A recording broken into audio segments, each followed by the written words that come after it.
front of you as well.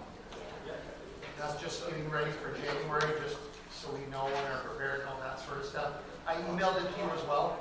I thought it was just nice to just do your homework at a time in case you have an interest in a different committee or something. So do what you would like with that.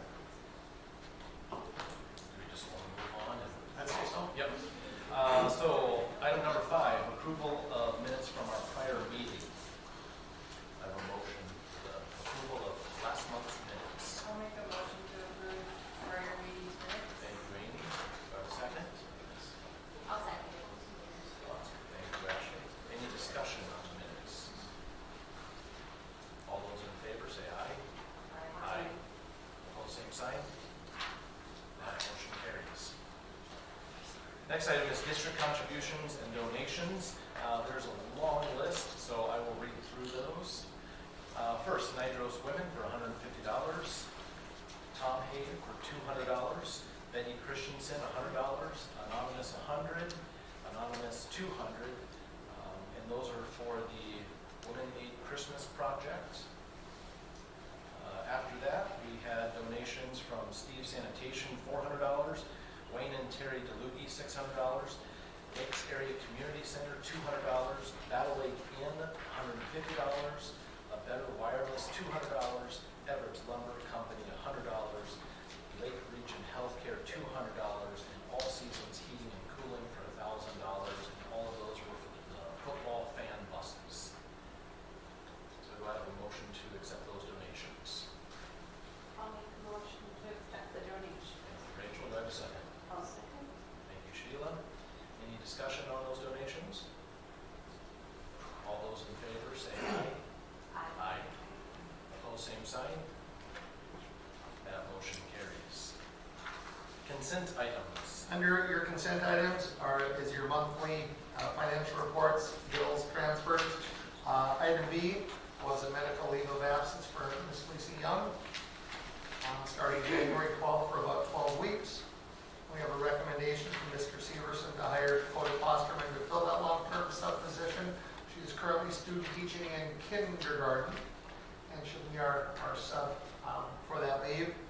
And then Ms. Ann Klein is requesting to extend her medical leave of absence from January 2nd through April 1st. And this is also when we approve our bills, and we need to make sure that we read through those for our accountant. I have a question on bills, and it's just, I noticed we had a charter bus to order bill. What was that for? For football? I didn't remember going to order bill, that's why I was curious.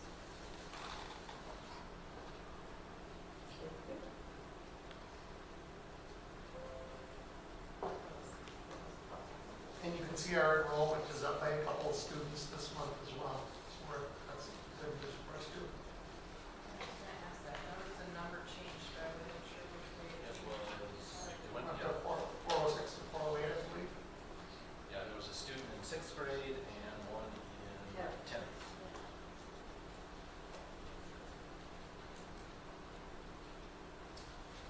So those are the consent items I have for you. Do I have a motion for the consent items? I will make a motion that we accept the items. I'll second. Thank you, Sheila. Thank you, Amy.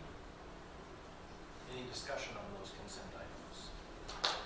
So the second extended medical leave of absence, that the original one started October. So this is going from October to April 1st. And well, now, yes, the first one from October through Christmas December break, 22nd. through January 1st. Now this one extends January 2 through April 1. So that would be 2 months in school. At this point, yes.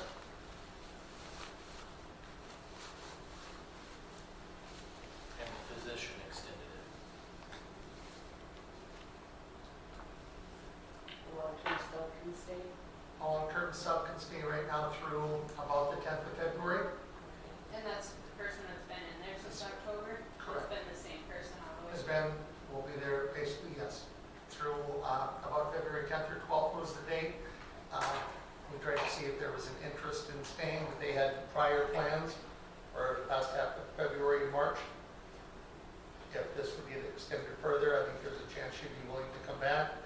Mr. Severson is looking to find a sub starting about February 12th. Correct? Does that leave kindergarten without someone since she's coming from kindergarten? She was a student in kindergarten. She's going to Lisa's class. Right. Kindergarten, Oh, I'm and then sorry. Angela is second grade. Oh, So, sorry. two different ones. Yeah. No, I I on don't the extension, we'll have to fill in a month, well. 6 weeks probably. Yeah. And then we'll see where we're at in early March. Any other discussion on those items? We're trying to offer as much consistency for those students as we can, Yep. and yet follow the contract.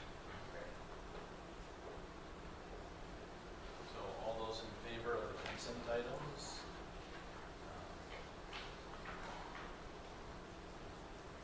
Lost my train of thought.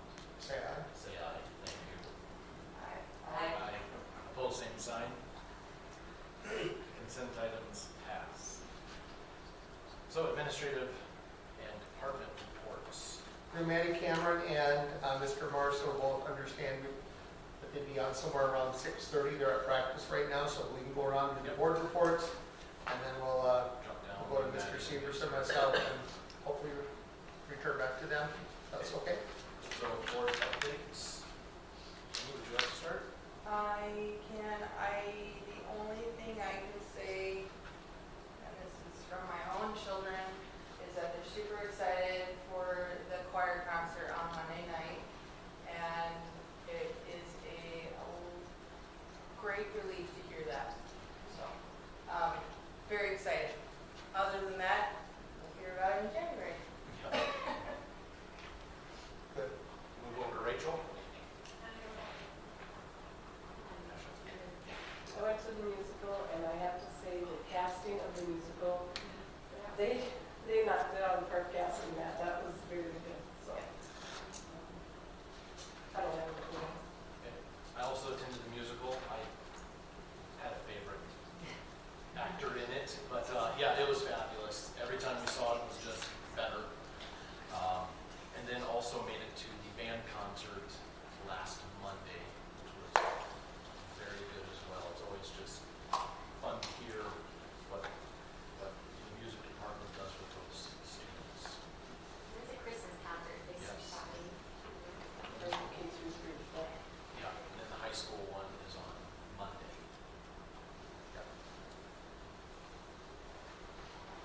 All right, so we'll come down to Mr. Severson if he's ready. All right, good evening. I was at my daughter's volleyball banquet last month, so I wasn't able to be here, but I heard that there were some questions about our curriculum review and process that we go through with that, so I wanted to address that. Tanya did update the staff on this at a recent training and meeting as well, but this is something that we went over with staff a couple of years ago, so it was good just to get back and talk to them with it. But what I put in front of you is basically step one. So our curriculum review process is, we like to think of it as a 4-step process, right? And curriculum review, we want everyone to be thinking about it every year, okay? It's not a revolution. We want our curriculum to be evolving constantly. So we say it's an evolution, not a revolution. And every subject, every grade level, every year. So we want to meet the needs when the needs are there.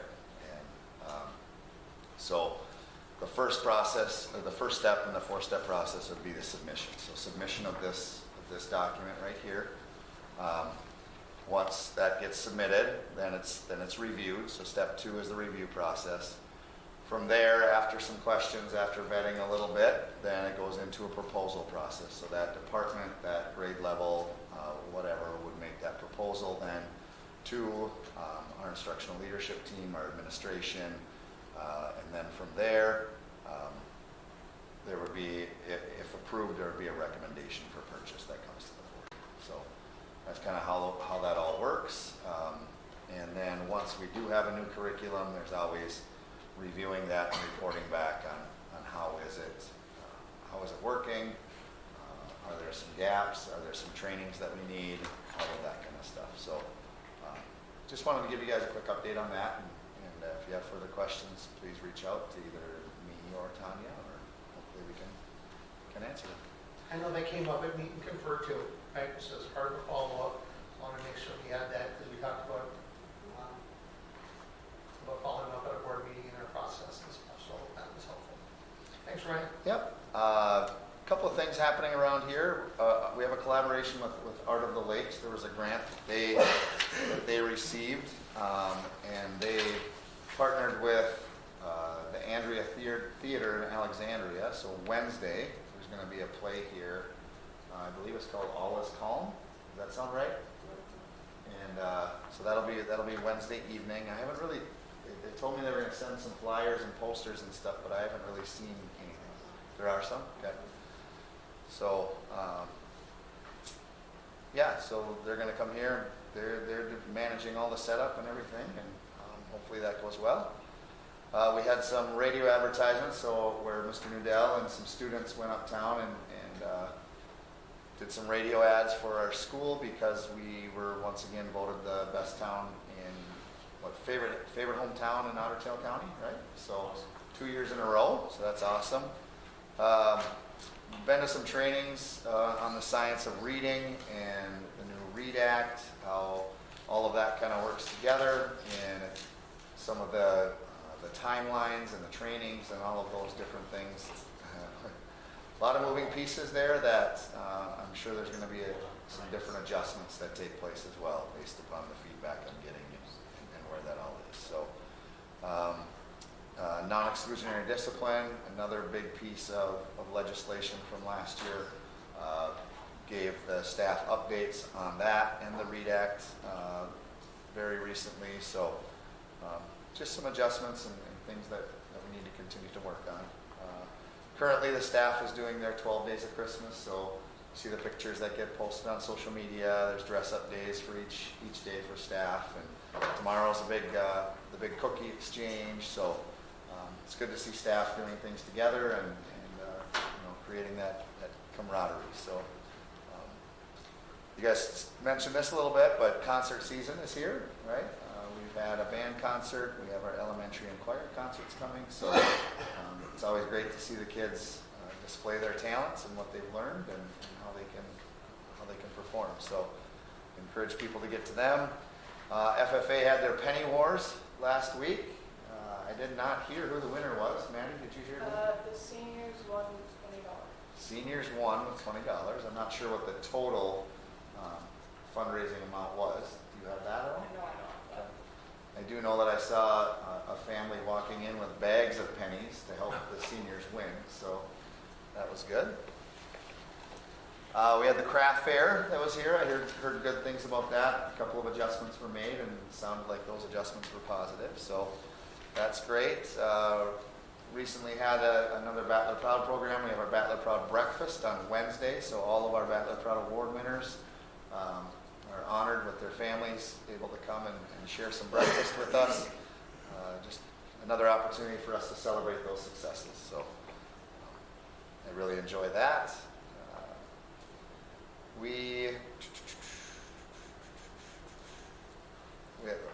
This time of year, well, all times of year, there's awesome things that happen in our school. And just wanted to share once again, the Christmas store is taking place. Some elementary kids came home with huge bags of stuff today. So we have some staff members and students that put in a tremendous amount of work there to try to help kids make Christmas an exciting time for their family. So really appreciate the work that gets put into that. Our Honor Society ceremony will be taking place coming up the week before holiday break, so looking forward to that. Rob and I recently met with Representative Tom Murphy, so I'm assuming Rob is going to tell a little bit more about that, so I won't get into details, but a great conversation there. We have a para interview scheduled for Friday. Hopefully we can get a para hired. We've tried with multiple different times, and I know Mr. Nudell has reported that we're fully staffed and that we had 2 of them that just decided they weren't cut out for it the day before they were supposed to start, and 1 person who came for 2 days and felt it wasn't for them, so we've been, working to try to get that position filled, but struggling, hopefully, fingers crossed. This is a good one, so that's what I have for right now. You guys have any questions? If not, we'll move on to Madison. If that works. Madison gets Yeah. the floor. Okay, so some of this Mr. Susan already said, but I don't know what he said earlier, but we had the musical a few weeks ago, which went well. I've heard a lot of good reviews about how it went. So that was good. And then MHS is next Thursday. We had the band concert last week, and that went well. We did a big sale fundraiser, which a lot of people were buying stuff and donating money, so that was good. Choir concerts this coming Monday for senior high, and elementary is on Friday. We had a FFA competition in Crookston last week, I think, maybe 2 weeks ago. I think it went well. I don't know what the official placings on that were, but we had fun. Then Penny Wars, we had a lot of participation for people sabotaging each other. There's a lot of negatives going on. And then next week, we have another competition, FFA competition, and a knowledge bowl meet. Basketball started for boys and girls, and the season started off a little rough with everyone, but I think we're kind of starting to get the hang of it a little bit. We have a tournament in Jamestown, which is new, this Saturday, so we're traveling down there for the day to play against some new teams. Student council is gonna do some games on next Friday, just for Christmas, just to get out of school a little earlier. And we're hosting the blood drive here next Wednesday on the 20th, so I think Molly's still looking for people to donate, so if you aren't signed up yet. On the activities thing, Mr. Spiker shared with Mr. Nugell and I today that they had their first 2 victories last week, right? In esports. So, Great esports. yep. Thank you, Madison. Yeah, thank you. Mr. For Marso. me? Okay. Busy December, really, really busy. Obviously, we have Maddie mentioned all of the fall activities are in full swing, sports-wise in that. And I have some participation numbers I'll share with you in a minute. Girls basketball helps out every year with the craft fair, which was on last week ago Saturday, December 1st. So we were busy with that and all the concerts and everything else that are going on. Knowledge Bowl is rolling here. There's just lots and lots of things going on, as you've already been hearing. In fact, junior high boys basketball only has 2 weeks left, including this week, because they are done by Christmas time. So that's, again, things are just moving along at a rapid pace here. As far as participation numbers, our participation numbers in winter sports are, I think, really solid. I start off with the wrestling. That one's a little bit messier in terms of explaining the numbers. Total kids out for wrestling this year in the OTC, which is all 3 schools, is 44 kids, which is up quite a bit from what we've had the last few years. So I think we're starting to see a little bit of an uptick here. Different coach here last few years now, and also just I think I really get the feeling that COVID hit wrestling program really hard, and our numbers just dropped off dramatically, and they're starting to make a rebound. And part of that is the girls' side. We have there are a total of 7 girls of those 44, and there was maybe another girl that was going to be starting tonight. We weren't sure. They thought she would, so that would make 8 total girls already participating in girls wrestling, which is its own separate sport now, and not just wrestling with the guys. So, and we've had some real successes there. In fact, I think this Saturday there's a girls-only tournament that they will be attending, and taking our girls to. One of those 7 girls is a Battle 8 girl.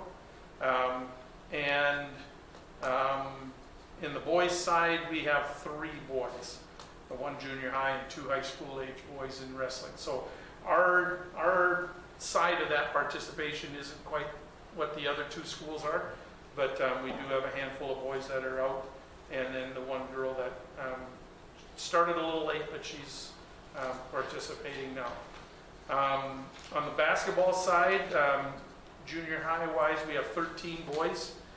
So they've had, and pretty good even split there, so they've had a solid 2 separate teams, a 7th and an 8th grade team, which is great. Girls again start after Christmas. I anticipate that one's going to be a few less, going to be a little bit tighter in terms of the 2 separate teams, but we're still hopeful that they will, with a little bit of sharing between kids and different levels, that they'll be able to have, be able to play both the 7th and 8th grade teams. The high school boys, we have 20 boys that are out. Obviously, you probably know of some of the significant injuries to the boys varsity team to begin the season, so they're kind of working around some of those injuries, but a total of 20 guys that are out, and the girls have 17, 9 through 12. I would say all of those basketball numbers are not off the charts, you know, that they're coming out of the seams, you know, bursting at the seams, I guess, but certainly enough that we are fielding a varsity and a B squad team some nights, C squad teams for a few games, and our junior high keeping both of those teams going. So I feel confident we can maintain those teams. I always feel pretty good about that. So those are the participation numbers. Any questions pertaining to activities and such? Okay. Thank you, Mr. Marso. Mr. Nudell. All right, just an update for you. The first Fergus Falls Special Ed Co-op, as you're aware, Fergus Falls is pulling out of that co-op as of June 30th.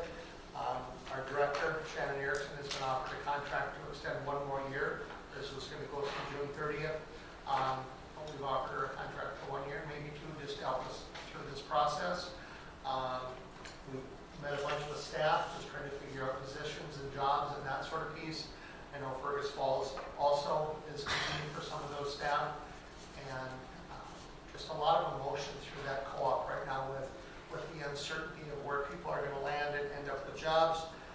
Shannon Erickson, our director, did a great job here about 10 days ago on a Wednesday, reassuring staff people have a job and working through that, but they're all looking at assignments. So this was quite a big change for our co-op. With Fergus Falls deciding to leave, that was something that was not well received necessarily by the rest of the co-op board members. We did all we could to continue that partnership. Even did an independent study with Todd Travis, who looked at all the co-ops, all the districts to make sure they were getting their fair share of the co-op, and his report signified what we thought everybody was getting treated fairly from a dollar point of view, from a student service and staffing point of view, and all that sort of stuff. So please know our co-op worked diligently on that, and we're disappointed to see them go, but we will work through that and start moving forward with the 7 districts that remain as of July 1, and plans are going forth with that right now. So just a heads up for you there. At our last meeting, you heard a parent talk about treatment of students here in school and some race comments and those sort of things that happened. I just want to follow up with you that I've met with that mother a couple different times to dig into that, put a plan in place with their counselor, social worker, principal, who've worked diligently on that as well. I know our high school counselor has worked with that grade level on acceptance and assumption as part of a workshop and some work time with them. Our social worker, counselor, and principal are going to work during ramp-up time in the next few weeks with those students as well. Social worker and I met with this student. We talked about a safe place to report anything if things have been going on. I heard from the parent today things are going well. So I reached out today and we had a conversation there. And we're looking to bring in a presenter sometime after the new year that she's working on with me. So meeting with that parent, if you've heard from her, hopefully you heard things were worked through, and this isn't something that we deal with once and it's done and we move forward and wash our hands of it. It's something we continue to work and to educate and to deal with. So I think that's dealt with, and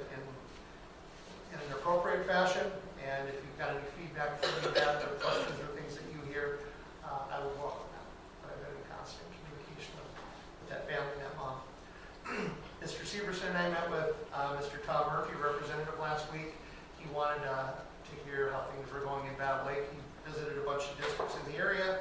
And he told me he saved the best for last because he came to Battle Lake last. Actually, we told him that. He didn't tell us that.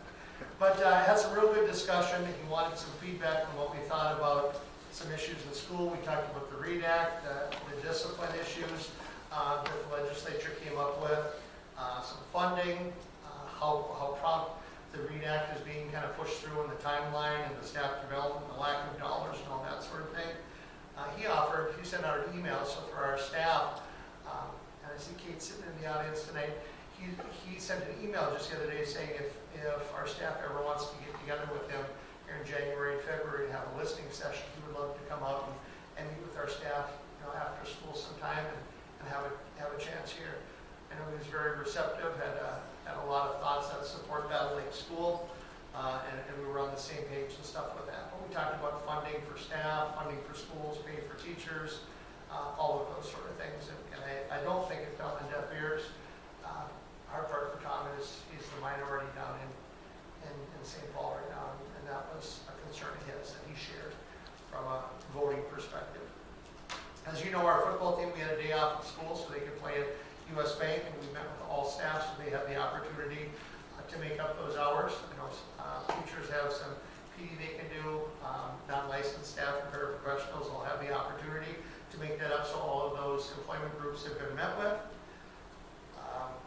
In September, our 542 Foundation did their Toast, Taste, and Traditions event down at Stubbs, and that's something I did attend. That was an awful lot of fun, and I know they raised a lot of money.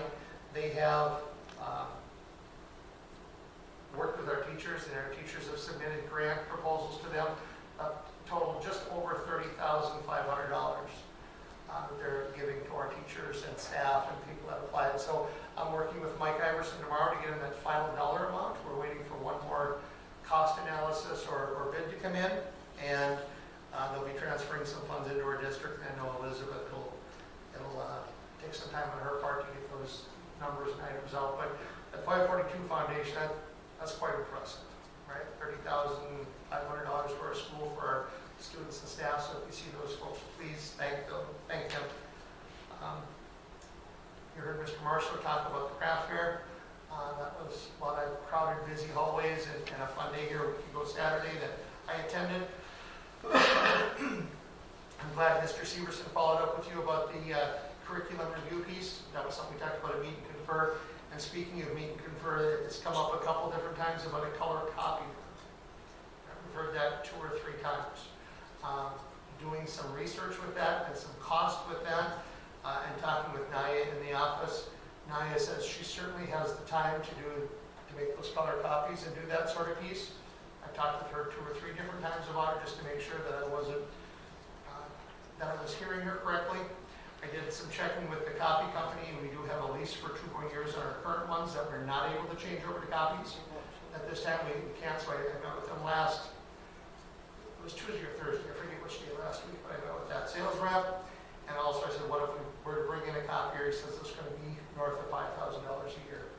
So for that amount and that time and what we have there, I'm going to recommend that we continue doing the color copies the way we have, which means staff can send an email to Naya. Naya doesn't have an issue with that. She's told me that a couple different times.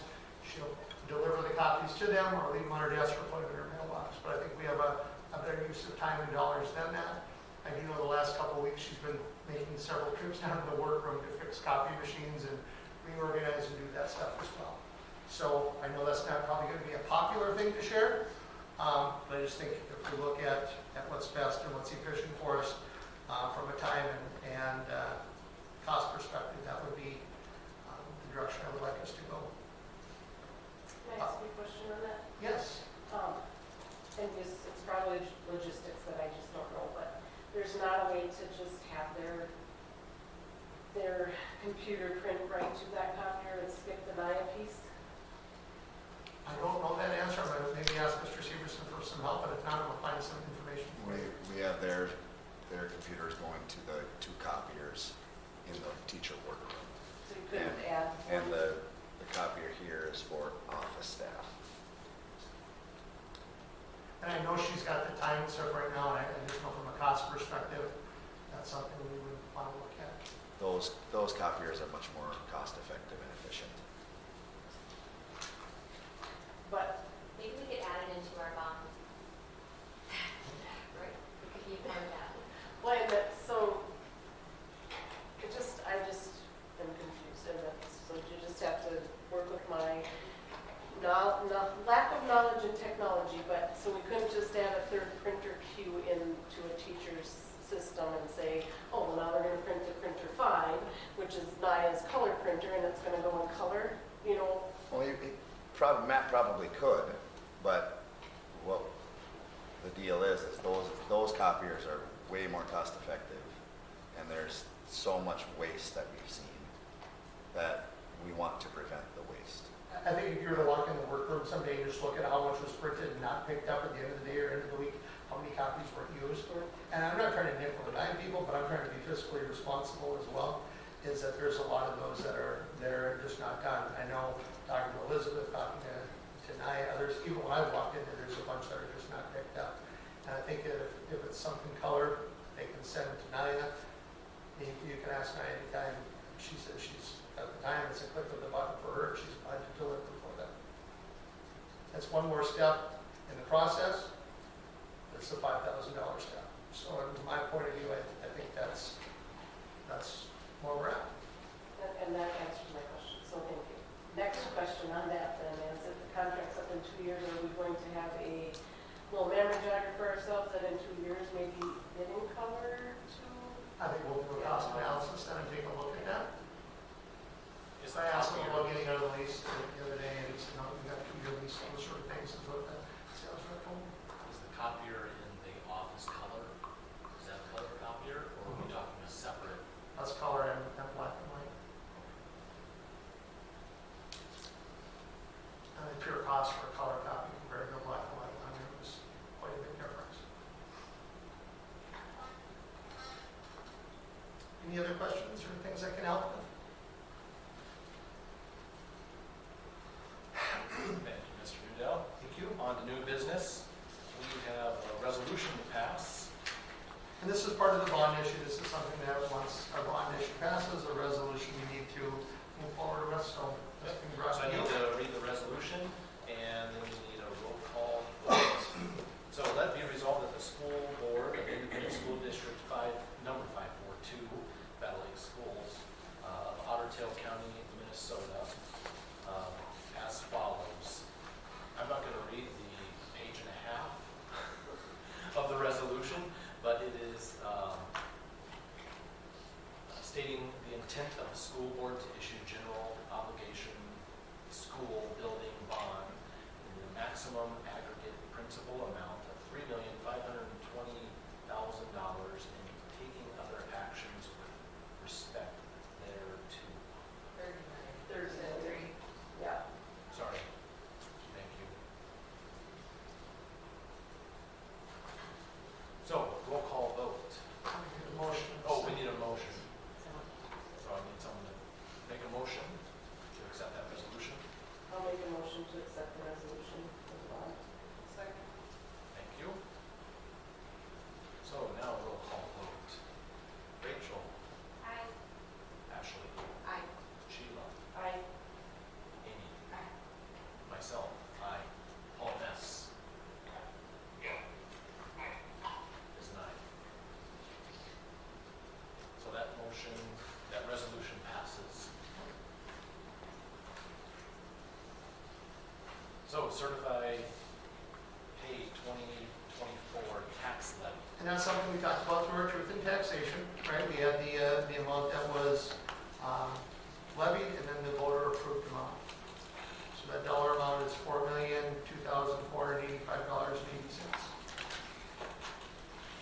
So do I have a motion for that tax levy amount?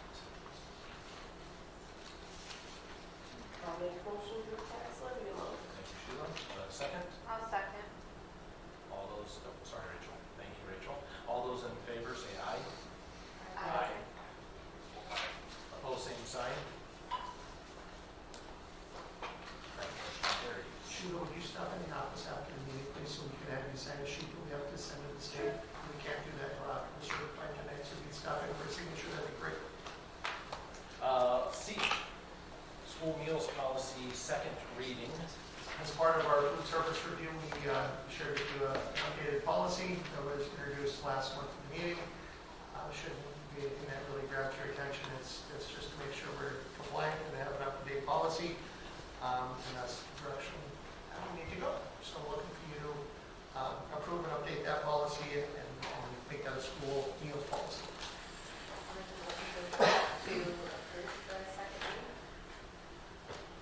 Do we need to have a third or second to last? Second and final. Second, Okay, final. the second and final. Thank you, Ashley. Do I have a second motion? I'll second. Thank you, Amy. Any discussion? All those in favor say aye. Opposed, same sign. Ooh, sorry, Paul. Opposed, same sign.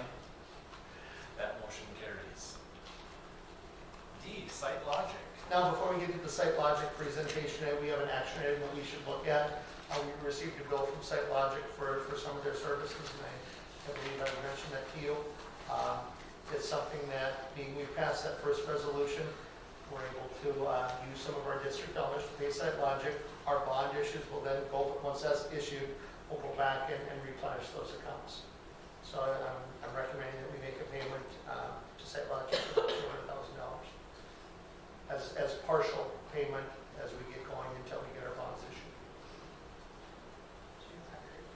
200,000, yeah.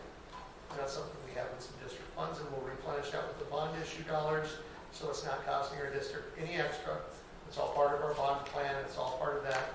It's just taking from one account, playing with another until we get our bond funds, which will be a month or two. So do I have a motion to make that payment? I'll make a motion to make a $200,000 payment to Site Logic. Thank you, Amy. I'll Second. second. Thank you, Sheila. Any discussion? All those in favor say aye. Aye. Opposed, same sign. That motion carries. Awesome, now we're going to get to Site Logic. I'm going to turn this over to Michael Smith and his team. Michael, welcome, and that whole crew of guys back there, welcome. We just took some action now. I don't believe the rest of the meeting is any really necessary action, other than more information, introductions, that sort of stuff from you. So Michael, the floor is yours. Thank you, Dan. If there is any other business you want to take care of, we'll dive into that. Is there anything else, board members, that we have? Just our upcoming meeting, remember, is January 8th. Okay, that's not very good. That's all you. Amazingly, I think we managed to chase 2 board members away. Yeah. Yeah. Good job. And Paul's not here. Well, he's on the phone, so be careful. Nice to meet you, Pat. Well, thanks very much for having us. And before we even really get into this, congratulations. I think you should take a couple of moments just to really reflect on the process that you've gone through in the last 18 months. And to pass this project is an amazing achievement, family. And it was no easy feat. If you look at the other referenda that happened in November, it was tough outside of the cities. So for you guys to pass this, it's just a fantastic testimony to you guys, to the community team, and just to the community overall. So congratulations, well done. It's a huge accomplishment. And it's okay to smile and still feel good about it. Yeah, absolutely. Yeah, it's only what, nearly 5 weeks tomorrow. Okay, so tonight what we're going to do is we're going to go through what we call the design kickoff. And I have my regular crew of people. I have Brian and I have Nick, but I also have a new face for this tonight who I'll introduce. This is Brian. Brian's going to be your design lead as we handshake into the next stage of the project. So I'm hoping it will reach all the way to my computer from here. Nope. I'll have to get closer. Okay. So this is what we're going to go through. We're going to go through who those teams are, what the project scopes are. We're going to talk about the design timelines with this, and then have an opportunity really to start asking some questions.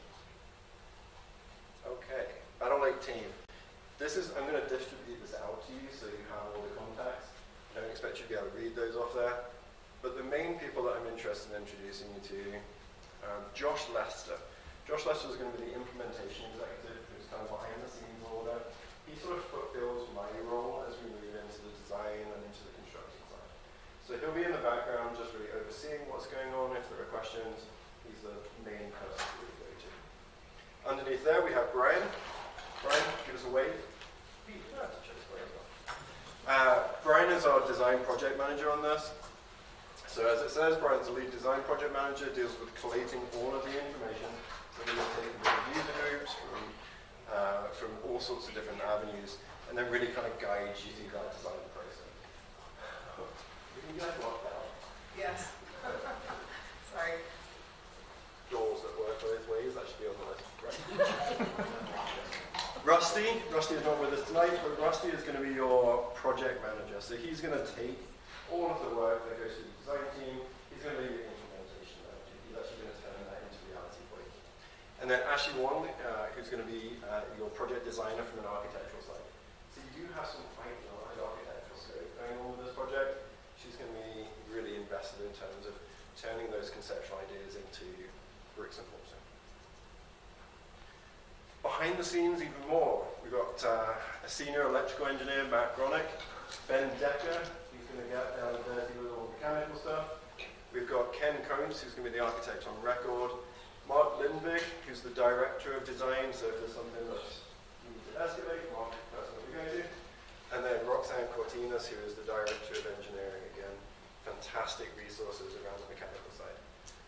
We're not going anywhere, I'm afraid, so you're still going to have to put up with us. So I will be there if there are any questions, if there's any things like, well, we talked about this in the planning stage, how does that translate through? I'm always on hand for you. Nick, who again, was responsible for all of the development of the mechanical and facility infrastructure side, he's going to work closely with the design team. And then Ryan, who's been elevated to director of planning and programming. No one knows what this is, but he's got a smile on his face, so it must be a good job. Now, that's our design team, but you will also have a design team. So that design team for the district is going to be responsible for a few different things. You're going to act as the decision makers, taking all of the wider information aside to distill that into design ideas.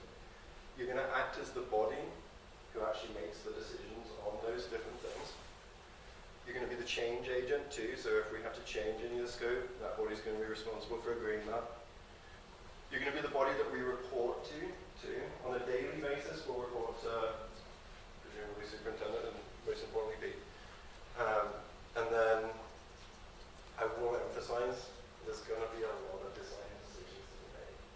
This is going to be a process that now takes us from about here through till November when we start building this next year. There's a huge amount of decisions to be made in that process. So who's going to be on your design team? You don't have to make that decision tonight, but I just wanted to give you an idea of what we look for in the design team. So it should be about 6 to 10 people, maybe more than that. We start finding ourselves getting into a really convoluted, slow-moving process. We still have to make decisions. We'd like to have it made up of different user groups. So, of course, we want some administration. We'd love to have staff members. It would be nice to have a couple of board members on there. And it would be nice, if the district wants to have some of the community engagement teams on that too. Everybody was vested in the process of passing this. It'd be nice to, again, bring those people back to the table and make sure that we're really realizing the ideas and the concept behind what we have. It's going to meet regularly, typically during the day, again, because it's an ongoing process. We're going to probably meet on a bi-weekly, again, the cadence of that will be set up by Brian, and we need to set it up within about the next month. Again, you don't have to make that decision tonight, but I'll be in touch with you guys about really forming what that group looks like. Okay, let's get into the nitty-gritty. Project scopes. So in the design kickoff, what we do is we go back through what we talked about in the workshop. We go through it in a little bit more detail, but again, it's still at that high level. The design process, as we talk about this in a few minutes, is going to take us from the conceptual big picture that we've talked about at this stage through to starting to get a little bit more granular, until such point as those decisions are firm and set. We talk about it a little bit like buying a car. Right? In the first instance, you decide that you want to buy a car. Well, we've done that. We've decided that. Okay? We have a budget for it. Now what we need to decide is, are we going to buy a SUV, or are we going to buy a truck, or are we going to buy a sedan? That's your first set of decisions. Then it comes down to what color? What's the interior look like? What kind of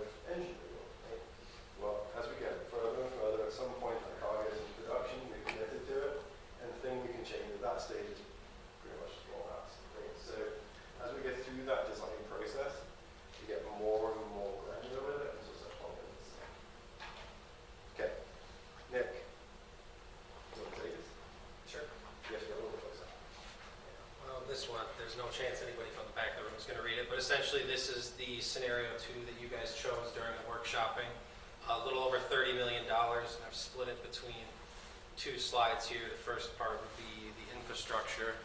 And again, we're going to go through all these in detail, item by item, so you'll see these. And then this is our programming FIMS as well as the diesel generator replacement. And I don't know, Ryan, if you have anything to say about this one.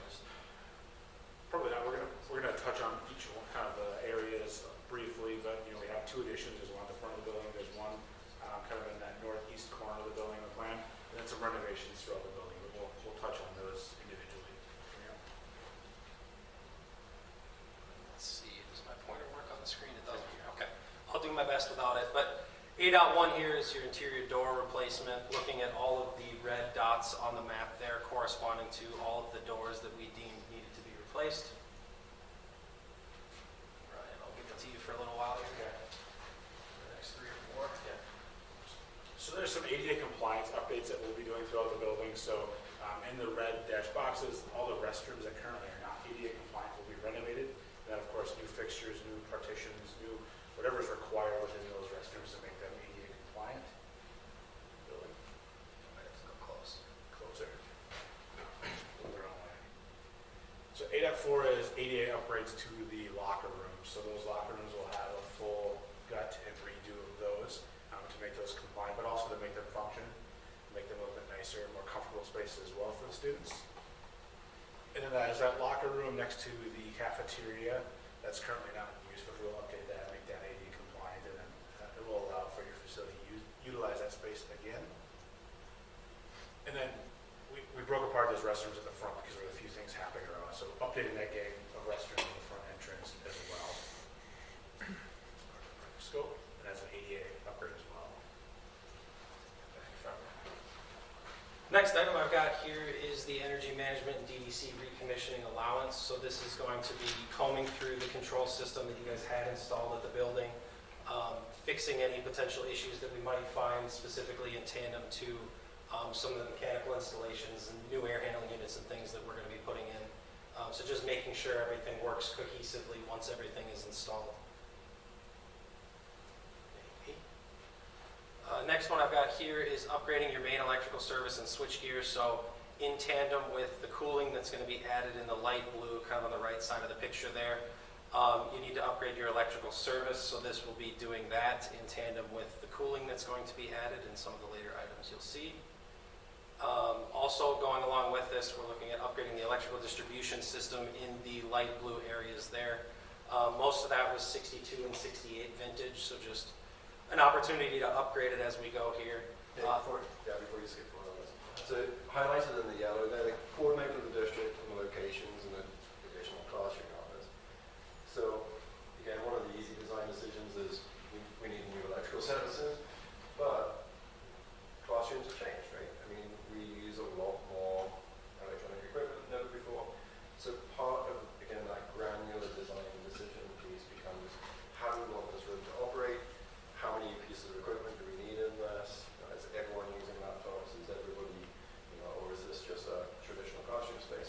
And again, they're the sorts of things where that design team really weighs in. Thanks, Michael.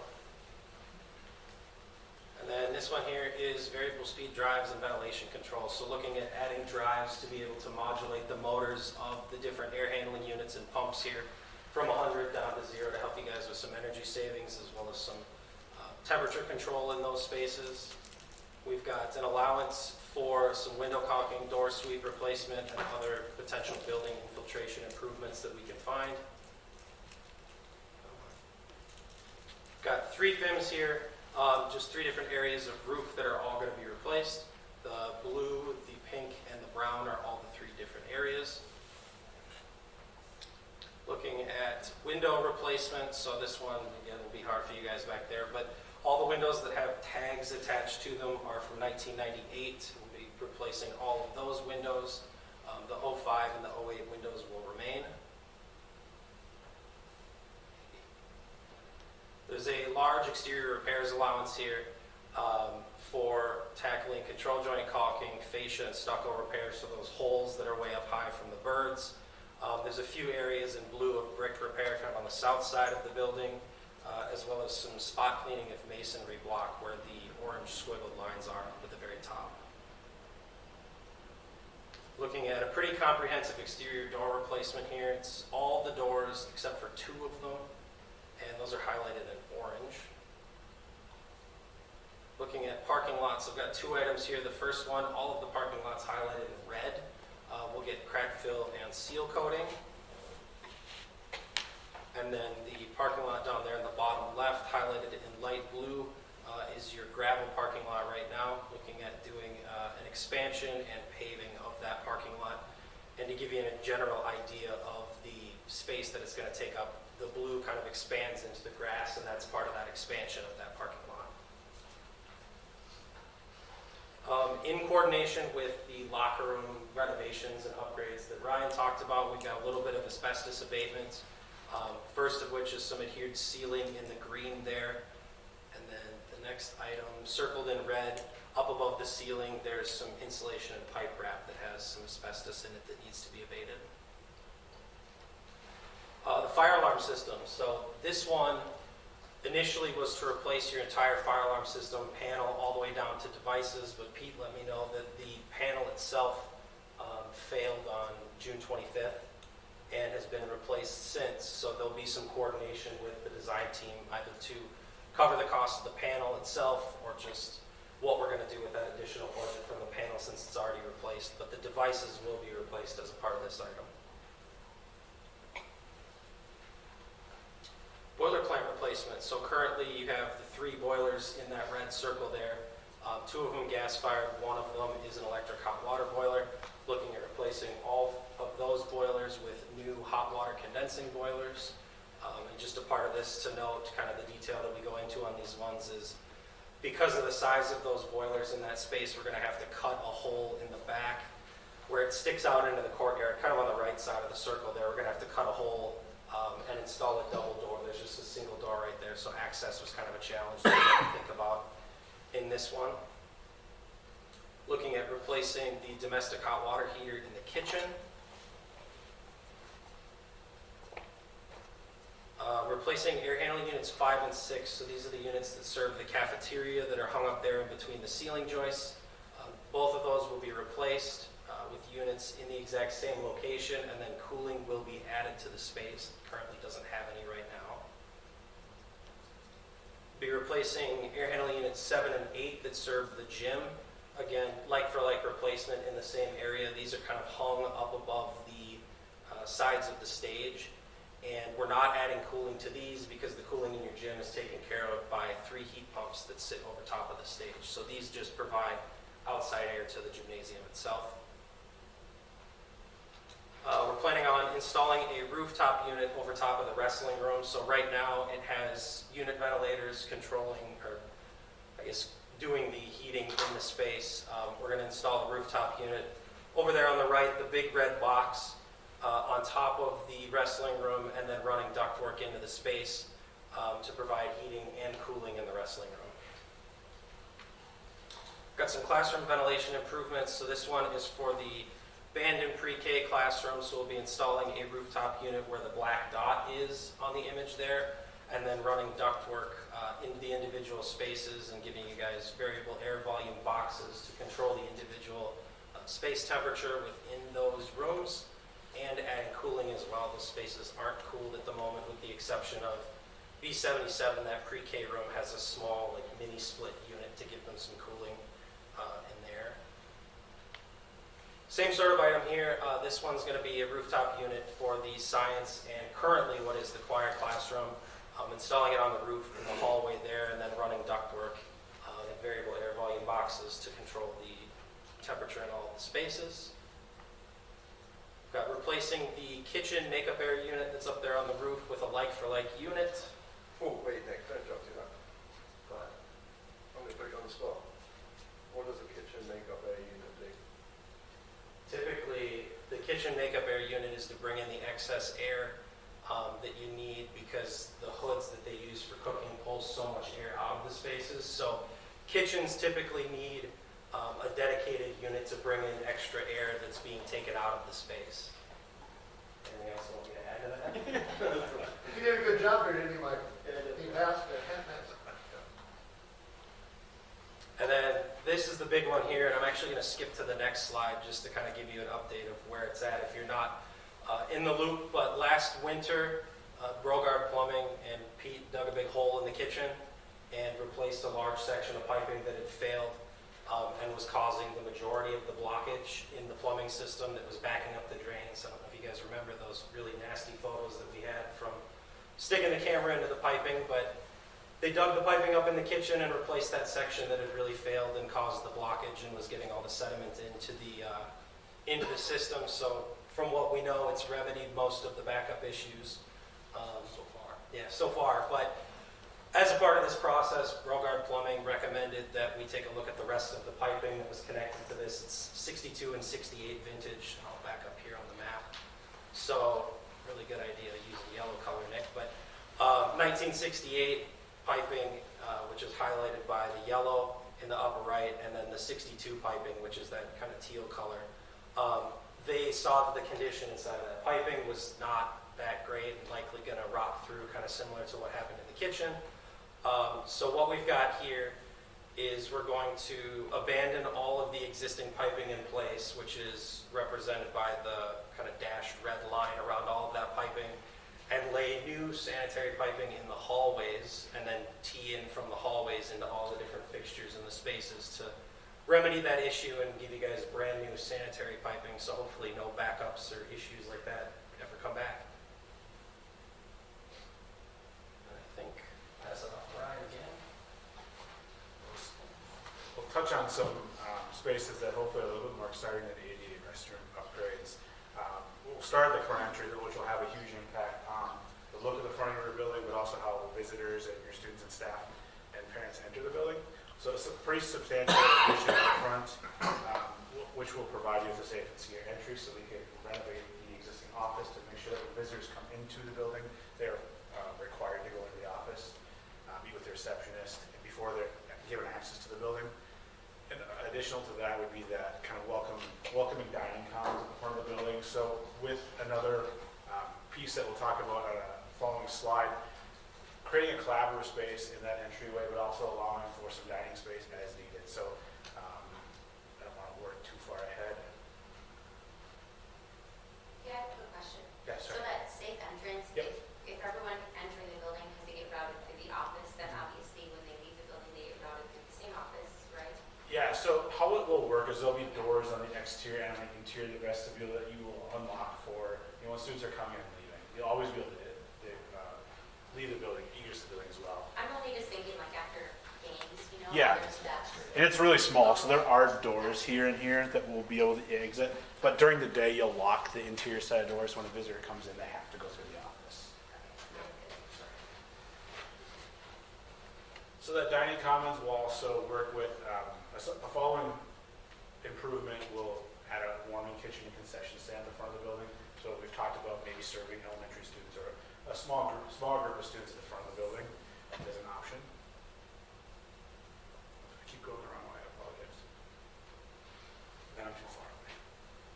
Trying to block it. So this is a conceptual rendering of what the interior of that space could look like. A lot of design work, a lot of meetings and discussions will go into what this looks like, but this might be a starting point. It's an idea of what it could look like, but again, you'll have the opportunity to weigh in and help shape that. But what you're looking at is kind of a view from the new commons looking towards what is the existing office in the background, and to the right, what that concessions might look like. So some sort of an overhead door with a serving counter. Okay. And so then the next one is taking what is existing staff lounge there and making concessions and warming kitchen. Oops.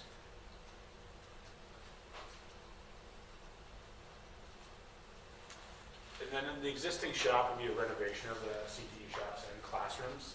So not only just an update to the finish, but taking a look at the electrical distribution and how that works within the space. Likely there's new equipment in those programs that weren't there when the building was built, so we can update that, provide power as needed for that equipment. 6 is the open computer lab that's kind of behind us, turn it into a makerspace. But there's some dollars in there to make that a really great makerspace for your students. In the fall, I want to be that digital lab through the doors there. So dollars to update, renovate, provide the technology that's relevant for students and the programming needs today.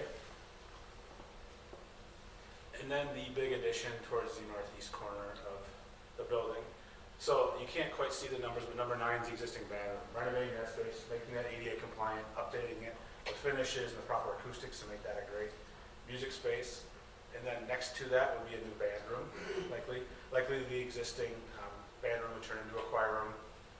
And then 10 would be a new band room with a larger volume for instrumental music. And then the storage and practice rooms, offices that are needed for that space. 11 is a little bit of a facilities receiving a storage room. Obviously some corridors and circulation to connect the existing to the new. And then 14 would be restrooms, changing rooms, some mechanical space to support the new addition. And then 12 is that weights and fitness room.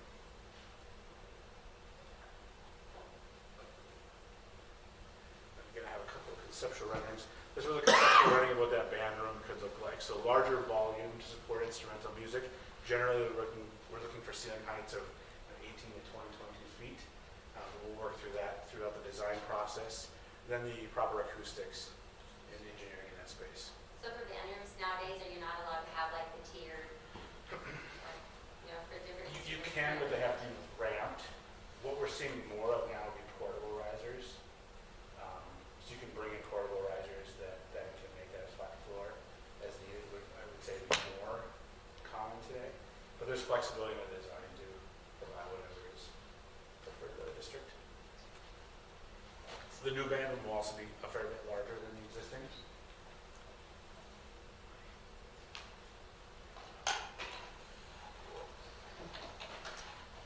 Then again, conceptual rendering of what that weights and fitness room could look like. Some of the ideas through this design was maybe creating some connection to the outdoors, allowing for some of that fitness and activity to move outside.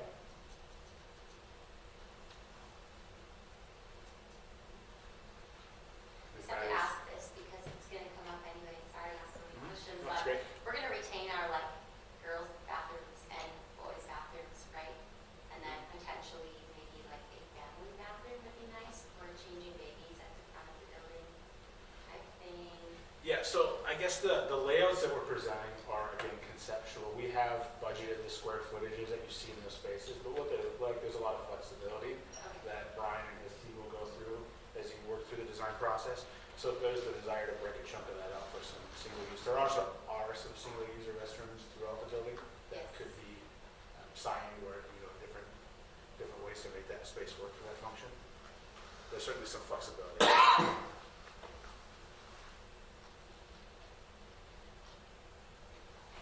Battery's dying, Michael. Thank you. Taking a look at the existing cafeteria, so some finished upgrades in that space, but also adding some exterior windows. It's on a north exterior facing wall, so we can add some windows, bring some natural light into that space and make that a more enjoyable environment. That's the last one. This would be the last one, yeah. So, and then the last item that we've got is just replacing the large diesel generator that you guys have at the rear of the building with a new like-for-like generator.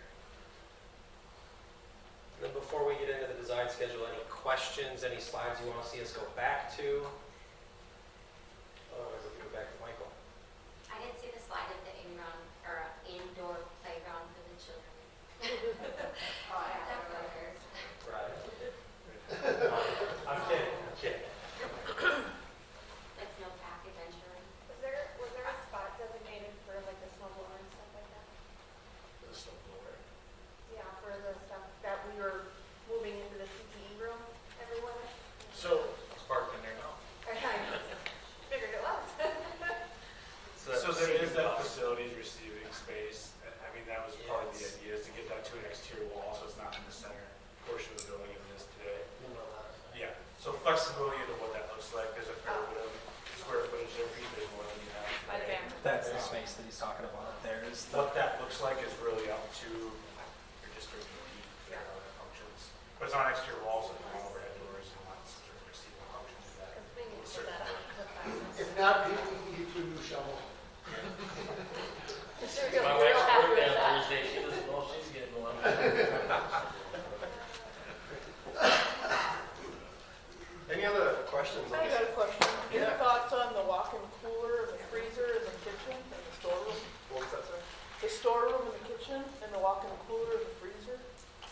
now the Rocket Cracker Box.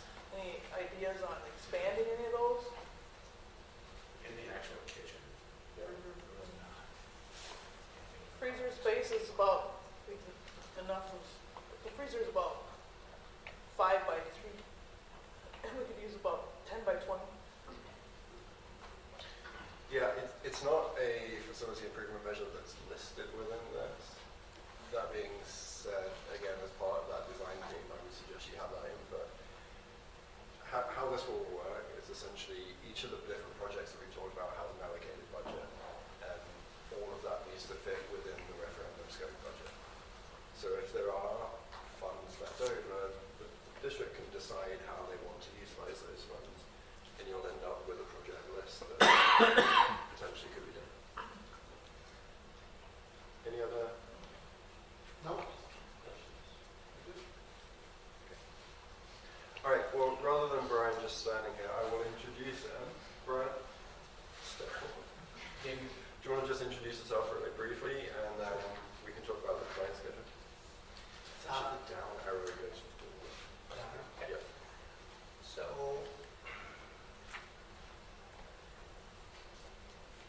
There you go. so from a design schedule standpoint, very preliminarily, December 11th, where we are tonight, design kickoff. Michael's pretty much gone through everything we've got indicated there. Challenges to start thinking about it from a design team standpoint.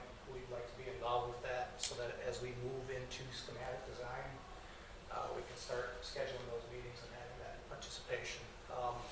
The time gap between December and February allows us to get your spaces modeled, whether it's scanning the building, taking the existing as-built documents, and generating all those backgrounds so that we have a set of schematic level documents that we can start working with you on. So schematic design, we anticipate 3 to 4 meetings to go through design options and finalize the programming standpoint. And again, that's where the detailed user group input is going to be helpful. The meat and potatoes will really be in the design development standpoint. So we've kind of allowed 2-month chunks. Again, this is preliminary, just to establish some milestones. We move from design development and finalize those scopes and those projects within the overall project into a construction document phase that would be July through October roughly. And during that construction document phase, we anticipate 2 design team meetings along with finalizing materials and finishes and construction plan meetings. So there'll be more involvement from our implementation group to work through construction schedules. So at each of these steps along the way, we'll have plans, we'll have meetings, we'll document our meeting notes and ask you to sign off on plans just to make sure that we're all on the same page as we move from stage to stage in the process. Once we have the construction documents finalized, our implementation team will take that and we will submit for permitting, plan review by the state and local agencies, and put the project out for bid and anticipate that in November of '24. That allows us time to procure long lead time items usually associated with mechanical related equipment with the intent of getting to our first construction season in summer of 2025. So there's no way to like start the roofs this summer because they're leaking? No? It would be, yeah, it would be almost impossible at that stage. Plus, the other thing about this is you want to work with the, sorry, Brian, you want to do things in an interconnected fashion. There's much better value if we can get teams of people working across a wider scale at the same stage. Which areas do you take people over?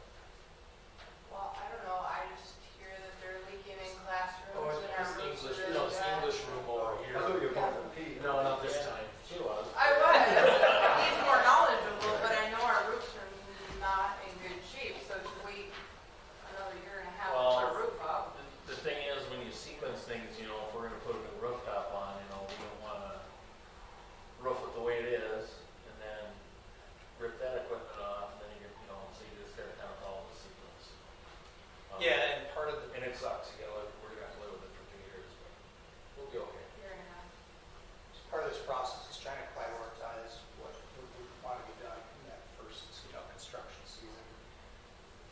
But keeping in mind the overall projects, and we're not spending more money necessarily, because we might be going back areas. So as Pete mentioned, in the first phase, we would anticipate, based on input from our implementation team, doing the roofs, as well as take care of the mechanical items. So that would take care of the mechanical work and doing the roofs hopefully that first summer, but it wouldn't be until 2025. So you have a couple of them. Yeah, I can go with it. Yeah. So there are really 3 phases of design as we talk about this, that the design team need to have input in.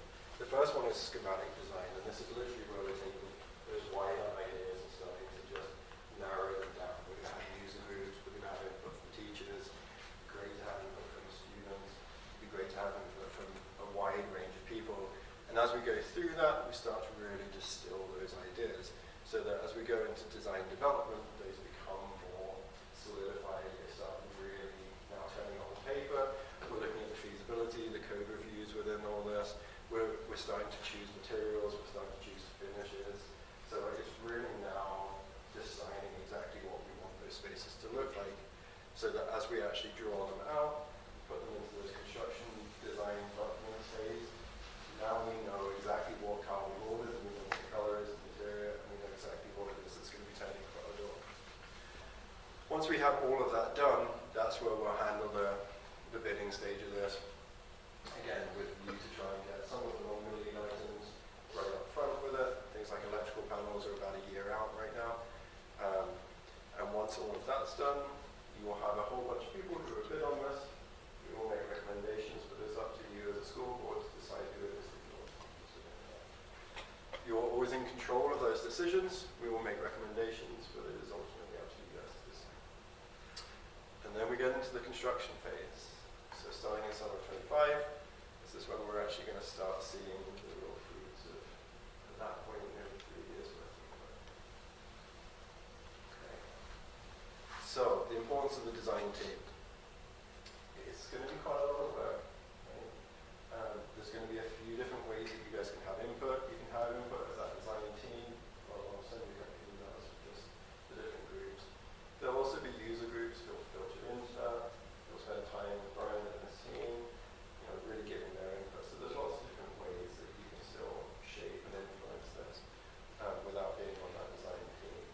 But if you do want to be in it, then certainly make something. Okay? Construction timeline, start in May or June of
26, but, you know, September of 25 through May of 26, we're gonna have kids and staff in the building.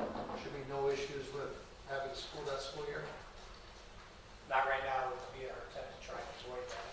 Again, in my opinion, it's how we deal with that addition in those spaces that we're renovating. And so if from a priority standpoint, that starts at the end of the 2025 school year and goes through that summer, that summer, to try and have that work done so that if anything goes beyond that, it's not disruptive in the fall.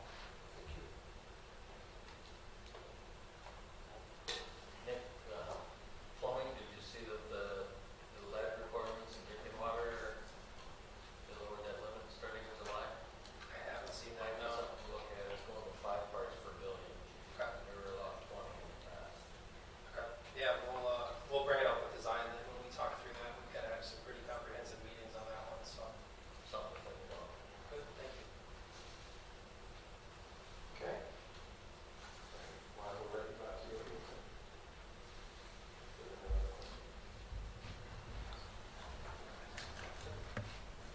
Well, the only other thing on our agenda are the upcoming meetings. We have a reorganization and regular board meeting on January 8th, and then another regular board meeting February question mark, because it just depends on what we decide on the 8th. And I'm assuming we're gonna stay with the second Monday.